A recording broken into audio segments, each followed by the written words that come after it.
Imagine this. You're given a chance for a promotion at work. Comes with a nice salary bump, a better office, much better benefits and perks, maybe a few extra vacation days.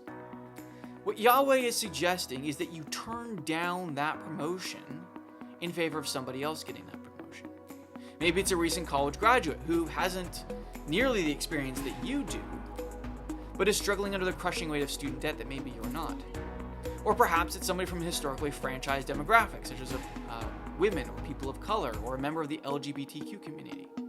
Essentially, Yahweh is commanding that we don't work to get all that we can, but we make sure that we leave opportunities in general, for those who are weak and vulnerable in our society, even at the expense to ourselves. Drama has followed the Ten Commandments since the beginning. God Himself spoke from the top of Mount Sinai with thunder and lightning. The commandments are the only part of Scripture that God Himself physically wrote.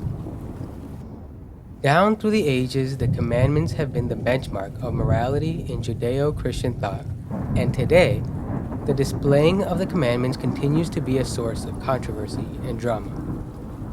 But what are the commandments? These 10 rules important enough for God to personally deliver. Join us on this 12-part journey through the commandments that form the bedrock for what following Christ looks like. If you've ever been told there's no such thing as a dumb question, well, you were told wrong. There are absolutely dumb questions, and Jesus got asked a lot of them. In Luke's version, Luke 10:25 through 37 to be precise, of the interaction between Jesus and the Torah expert that set up the previous discussion on the first and greatest commandment, instead of answering the question in Luke's version, Jesus asks a question himself. What does the law say? Now the scholar gives the expected answer, the same answer Jesus gave in Matthew: love God and love your neighbor.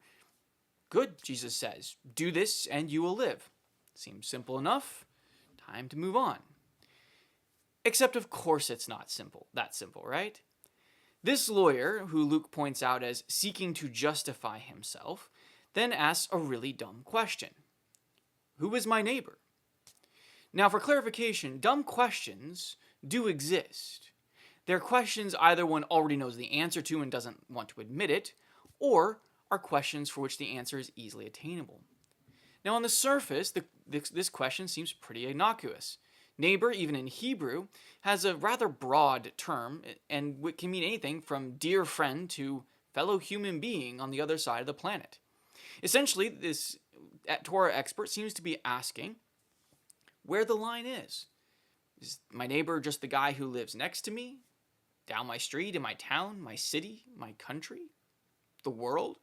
If Martians came down and introduced themselves, do they count as my neighbor?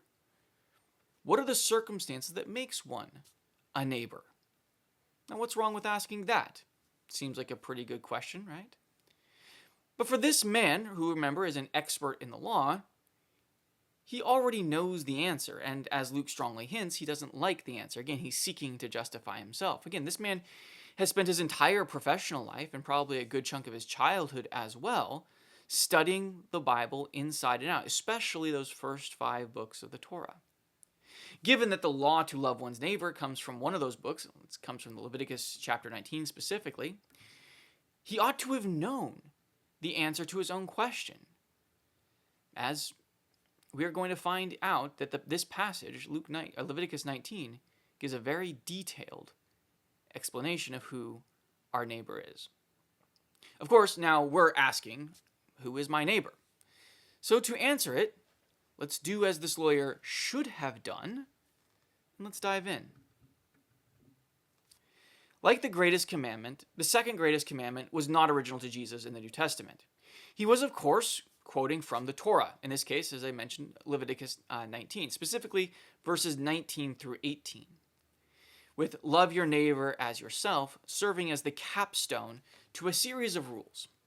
And as with the greatest commandment, to understand what Jesus is really getting at here, we need to go back to the original context that this expert seems to have taken for granted, as well as Jesus took for granted as well. Of course, this means starting with the book of Leviticus as a whole. Leviticus reads kind of like a tech manual, and it's about as exciting. In a sense, that's actually exactly what Leviticus is. It's a holiness manual for the people of Israel. In this context, holiness is about maintaining purity, specifically the purity necessary to maintain an active working relationship between God and between humans and the divine, specifically between Israel and Yahweh.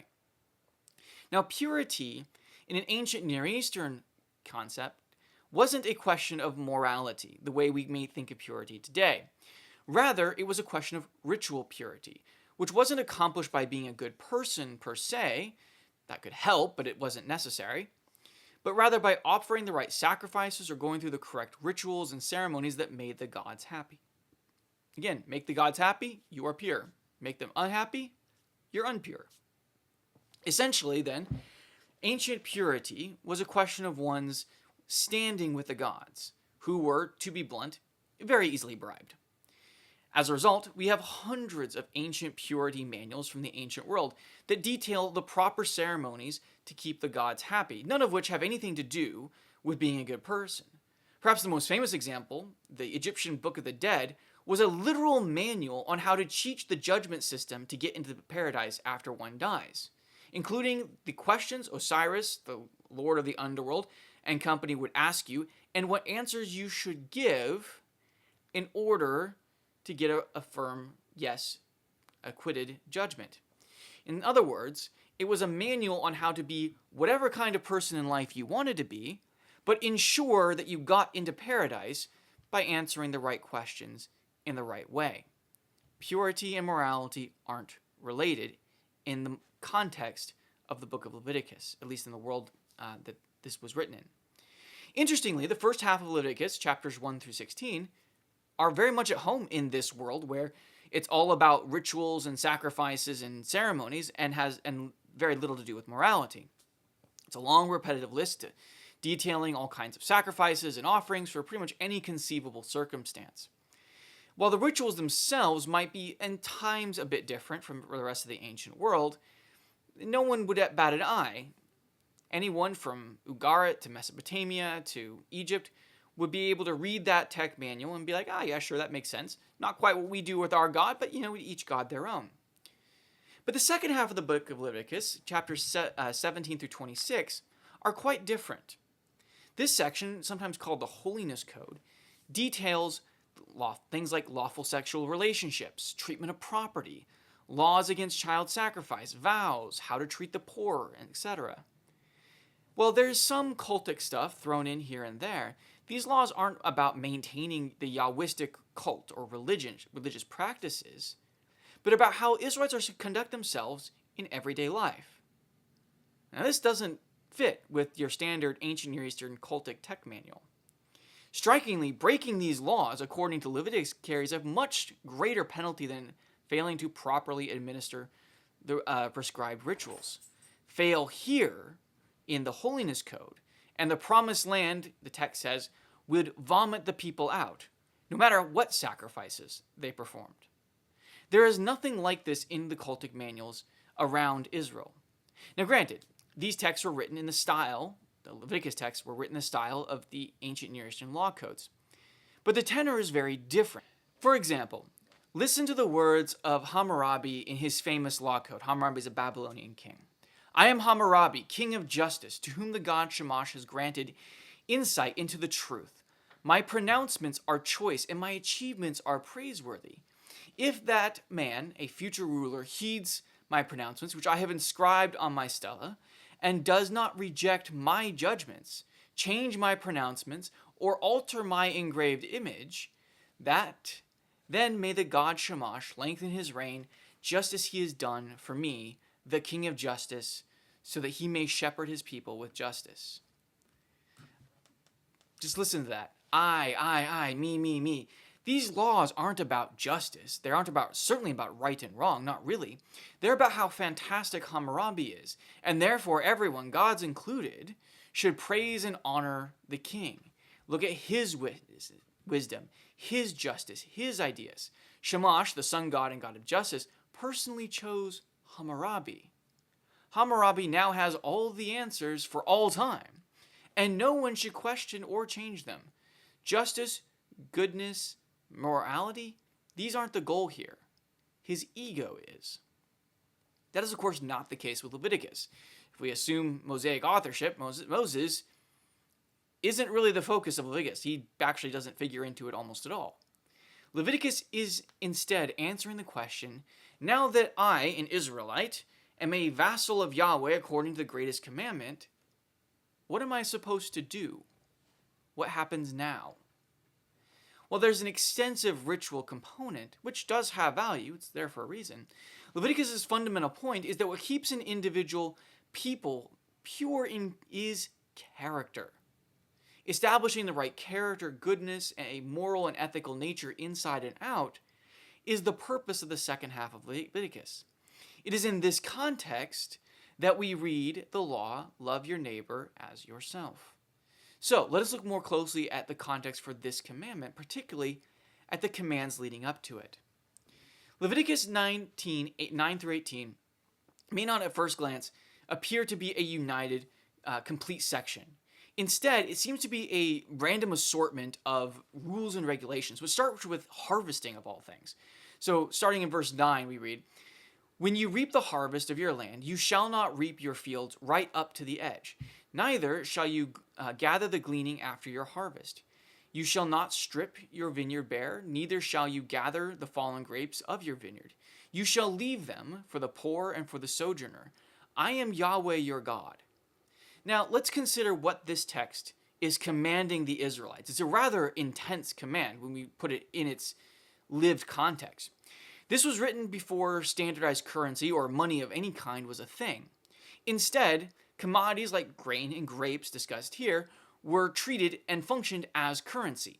The harvest was where an agrarian Israelite would make their money every year. It's kind of like getting paid once or twice a year. Furthermore, keep in mind that where they lived, which was a rain-dependent, rocky hill country, was not inherently conducive to agriculture, certainly not like the Nile Valley or the Mesopotamian river systems. And this is especially true for grains. Archaeologists have estimated that on average, a typical Israelite village would be 60 days short of food per year. Now, this is for the village as an aggregate. This doesn't mean 60 days per person. This means when you take all the skip meals together of everybody, it comes to around 60 days. Yet Yahweh is commanding that the Israelites literally leave some on the table for other people to come into their fields, which they didn't work, and take the fruits of the Israelites' labor for themselves. It's like saying, if you drop a $100 bill, don't pick it up. Now, who are they leaving these harvests for? The poor and the immigrant. These are the people that existed outside of society. The ones who didn't have the land to work in order to harvest their own crops and provide for themselves.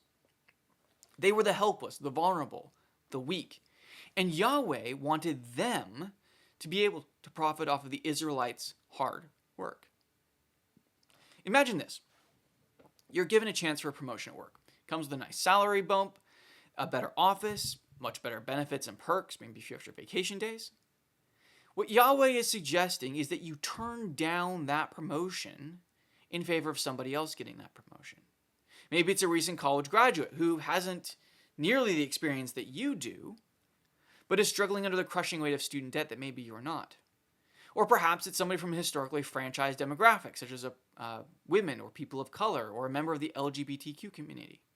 Essentially, Yahweh is commanding that we don't work to get all that we can, but we make sure that we leave opportunities in general, for those who are weak and vulnerable in our society, even at the expense to ourselves. Now, next one. You shall not steal. You shall not deal falsely. You shall not lie to one another. You shall not swear by my name falsely, and so profane the name of your God. I am Yahweh. This one seems pretty straightforward and obvious. But it is also important to keep in mind how this practically played out in Israelite society. There was no official court system. There were no police. There was no centralized law enforcement. There were no notaries or lawyers to hold people accountable for the contracts that they signed. In fact, there wasn't much writing at all. Almost all contracts were purely verbal. Not stealing, which in this context is understood to mean not taking advantage of people through dishonest promises and deals, perhaps maybe honoring the letter of an agreement but not the spirit of it, was entirely up to each person choosing not to do so. This is especially true if you came from a particularly powerful family or clan, where there was nothing preventing you from stealing anything you wanted from somebody from a weaker family or clan. Might often very much made right in the Israelite world. Consider this country's history with the First Nations. We made treaty after treaty after treaty with them. Yet, when they occasionally broke an untenable treaty, one that was often changed after the agreement was signed, we responded with hellfire and brimstone, massacring entire villages down to the last child. But when we broke a treaty, what did we suffer? Or did we profit from treating any agreement with the native populations as worth less than the paper that they signed it on? Because at the end of the day, we had the guns, we had the army, we had the power to do whatever we wanted, and there really wasn't much they could do to stop us. Being a person of your word, respecting another person's personal agency and sovereignty, is core to loving one's neighbor. It is not about exerting your power over them because you can and because it's convenient for you. And this last part's the hard part. It's about keeping vows and promises that you made, regardless of how difficult it might be for you to do so. Maybe you didn't foresee the complicated circumstances that would make keeping a promise difficult, but that's no excuse. Or perhaps you see a chance to make a quick dollar off of somebody else's misfortune or a loophole in a contract. It's not your fault that they were foolish, right? Again, the point here is that loving your neighbor is about not seeking all you can, however you can. When dealing with others, especially those who do not have the means to resist us, Yahweh demands transparency, fairness, and adherence to both letter and spirit of any agreement, promise, or contract. Even if that means we get far less than we would have otherwise. Verse 13, you shall not oppress your neighbor or rob him. The wages of your hired worker shall not remain with you all night until the morning. You shall not curse the deaf or put a stumbling block before the blind, but you shall fear your God. I am Yahweh. Think of how one treats their employees. Do you take advantage of those under you, forcing them to work longer and harder without compensation? What is your focus? Your employees and their well-being, or your company's bottom line? Consider the power you hold over those under you, even if you're not the top dog where you work. What about how we treat the disabled? We may not curse the deaf or intentionally put a stumbling block before the blind, in so many words, but how often do we put up barriers for disabled by not making our spaces accessible to them? Or do we try to force them to be like us to participate? Verse 15, you shall do no injustice in court. You shall not be partial to the poor or defer to the great, but in righteousness you shall judge your neighbor. You shall not go around as a slanderer among your people. You shall not stand up against the life of your neighbor. I am Yahweh your God. This one hits home. This goes far beyond simple jury duty. This is about protecting victims of injustice. It is easy for us to give people we know, people we like, people we respect, or even people we pity, a pass for crimes, leaving their victims without justice. I think of the case of Brock Turner from several years ago. He was a Stanford student who publicly raped an unconscious female classmate of his. While convicted, there was no way around that, when it came to the sentencing, his father tearfully pleaded with the judge not to ruin Turner's life by sending him to prison. The judge horrifically relented, sentencing Turner to a mere 5 months in a minimum security jail with parole after 90 days. Imagine being that woman. She will have to live with the trauma of what happened to her that day for the rest of her life. And while I will not denigrate any rape victim to say her life was ruined because of what Brock Turner did to her, that trauma will leave scars, and scars are permanent. Healing for her will take a lot more than 5 months. So why was the judge, who had a personal relationship with the father, so concerned about the perpetrator's life being ruined? It sounds horrifying to hear, Yet, are we really that much better on a smaller scale? What about slander or gossip? Do I tear those around me down with my words, especially when I am in a position of trust and authority? Do I give a fair hearing to a complaint against somebody I personally like? Do I dismiss the contributions of those I dislike in favor of tearing them down and belittling them? Is there a difference in how I treat those I like versus those I don't like? Verse 17. Do not harbor hatred against your brother. Rebuke your neighbor directly, and you will not incur guilt because of him. Do not take revenge or bear a grudge against the members of your community, but love your neighbor as yourself. I am Yahweh. This dives into our inner selves. All of what has been said has been great, but conflict is a part of human nature and society. So when we find ourselves at odds with each other, instead of burying that deep down inside, we should instead confront each other. Don't talk behind each other's back. Don't let anger and disdain fester. If you have issues with somebody, if we have issues with each other, and we will, there's no question about that, let's hash them out. Certainly we should not seek to cut down and destroy whoever we have a problem with. Rebuking someone in this sense, or being willing to openly air our grievances for the purpose of reconciliation, is healthy and good. It is the essence of love. Jesus talks about this in Matthew 18. All of this is summed up, as the text says, with the command, love your neighbor as yourself. Coming back to the question we started the discussion with, who is my neighbor? It is the poor, the immigrant, the person I am entering into a contract with, the worker and employee. It is the disabled, the victim in court. It is the person who has wronged me. My neighbor is anyone I have power over in whatever way that might be. That is my neighbor, and that is who I am to love. This, of course, raises the same question as the last episode. What is love? How do I love my neighbor?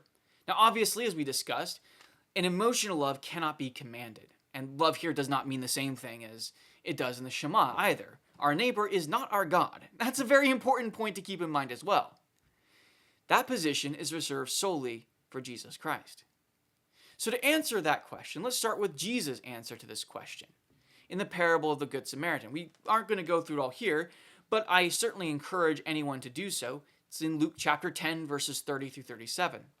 To summarize, a presumably Jewish man is going down from Jerusalem to Jericho, and he's attacked by robbers on the way who nearly kill him and take all his stuff.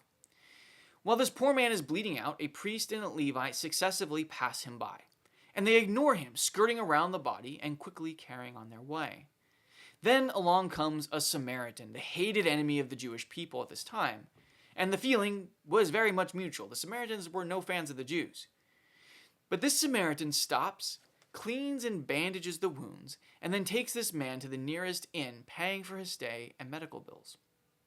Now, on the surface, it's easy to see what loving one's neighbor looks like. Help those in need. Simple enough concept, if a bit more difficult to put into practice. But loving one's neighbor goes deeper than that. Have you even considered why Jesus chose a priest and a Levite as the foils to the Samaritan? It was because they actually had very good religious reasons for not helping this man. Leviticus chapters 21 and 22 give a series of laws regarding holiness for priests specifically, but by extension Levites as well, since they served in the tabernacle and later the temple.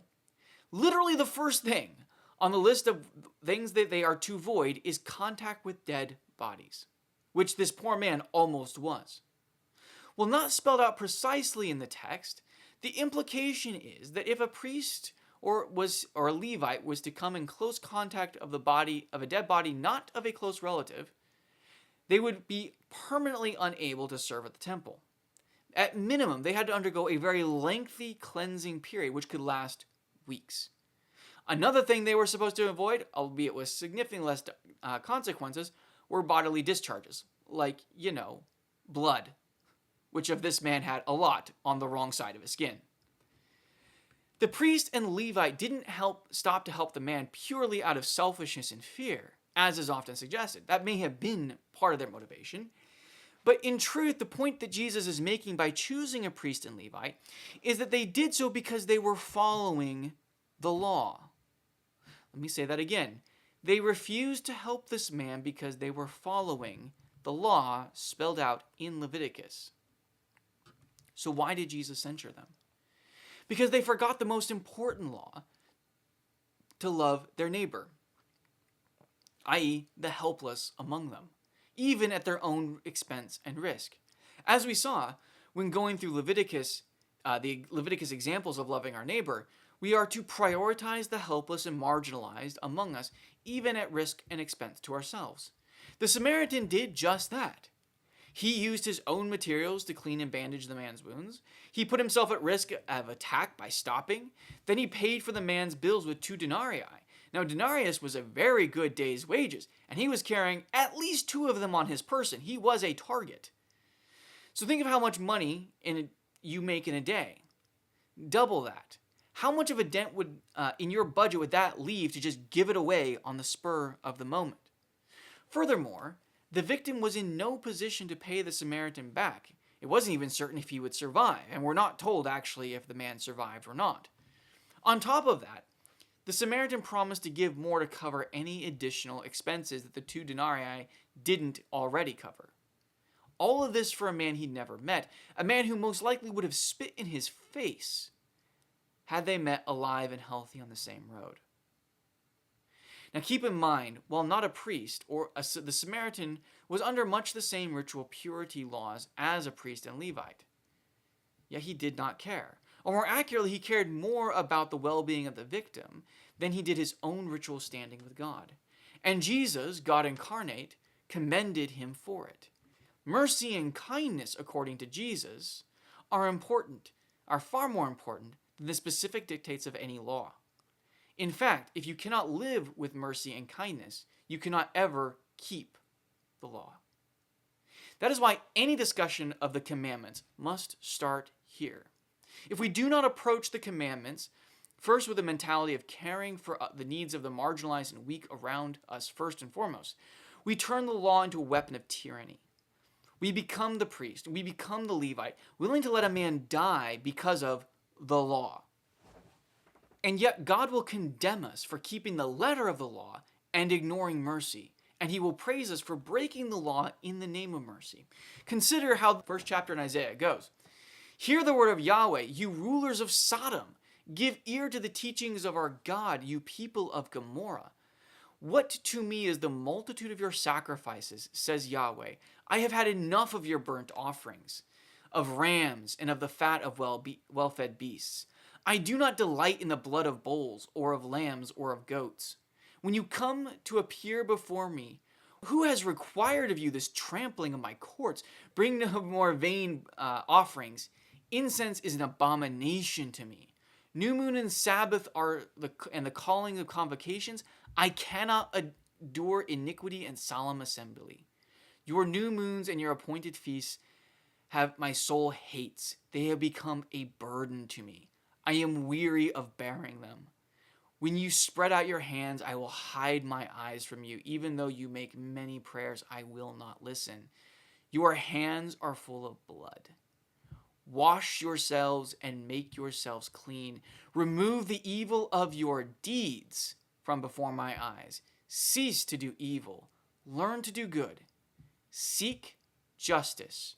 Correct oppression. Bring justice to the fatherless. Plead the widow's cause. Or Hosea, who declares on Yahweh's behalf, I desire steadfast love or mercy and not sacrifice, the knowledge of God rather than burnt offerings. Or Amos, I despise your feasts, and I take no delight in your solemn assemblies. Even though your burnt offerings and grain offerings are offered to me, I will not accept them. And the peace offerings of your fatted animals, I will not look upon them. Take away from me the noise of your songs. The melody of your hearts I will not listen to. But let justice roll like waters and righteousness like an ever-flowing stream. Or finally, Micah, who famously asks, He has told you, O man, what is good, and what does Yahweh require of you? But to do justice, to love kindness and mercy, and to walk humbly with your God. God will not consider us honoring the Sabbath if we are not using that time to work for others. He will not commend us for standing against something like abortion. He will commend us for standing by the terrified teenage girl who doesn't know what else to do. He will not praise us for standing against homosexuality. He will commend us for extending the hand of fellowship to the LGBTQ community that has been marginalized and persecuted for centuries. He will not commend us for standing for the truth against other religions. He will commend us for protecting their rights to practice their beliefs as their conscience dictates. This is why any discussion of God's commands must start here. We cannot keep the commandments without first prioritizing mercy and kindness, even at the expense of what we perceive to be the letter of the law. God will never condemn us for showing kindness. He will condemn us for following the letter without it. Loving God means absolute obedience to his lordship. That is what the Shema says. And what, above all else, does Jesus require of us? What is his primary command to us? To love our neighbor, or as Micah puts it, to do justice, to love kindness and mercy, and to walk humbly with our God. That is how we love God. And that is what it means to be a follower of Christ.